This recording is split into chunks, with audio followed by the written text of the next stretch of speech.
आम खबर दें आपको, इस्तीफों से मुतालिक पीटीआई की दरख्वास्त पर समाज जमात को चाहिए पहले दूसरी जमातों से मुज़ाकरात करे। चीफ जस्टिस अतहर मिनुल्लाह की जानिब से यह कहा गया। उन्होंने कहा क्या यह जमात अदालत से सियासी मकासद हासिल करना चाहती है?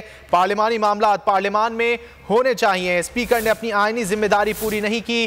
पाकिस्तान तहरीक इंसाफ के वकील की जानिब से यह कहा गया। तफसीलात जान लेते हैं, बोलियों के नुमाइंदा नीलम अरशद से। नीलम, अदालती कार्रवाई के हवाले से आगाह कीजिएगा। बिल्कुल, आपको बताएं कि chief justice Athar Minallah PTI के इस्तीफों से मंजूरी से मुतालिक जो है वो इस वक्त समाअत कर रहे हैं, लेकिन अदालत की जानिब से अहम रिमार्क्स दिए गए हैं। आपको बताएं कि अदालत ने ये कहा है कि ये मामला पार्लिमान का है, ये अदालत पार्लिमान की इज्जत और इस्तेहकाम पर कोई बात नहीं आने दे सकती।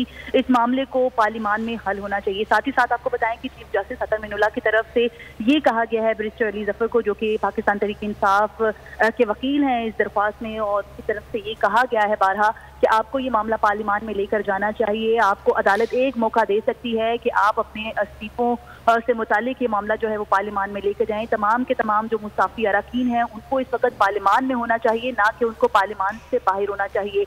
इस तमाम तर मामले में आपको बताएं कि चीफ जस्टिस अतहर मिनुल्लाह की तरफ से अहम रिमार्क्स देते हुए मुल्की सियासी अदम इस्तेहकाम की बात। बहुत शुक्रिया नीलम, आपने इस हवाले से आगाह किया।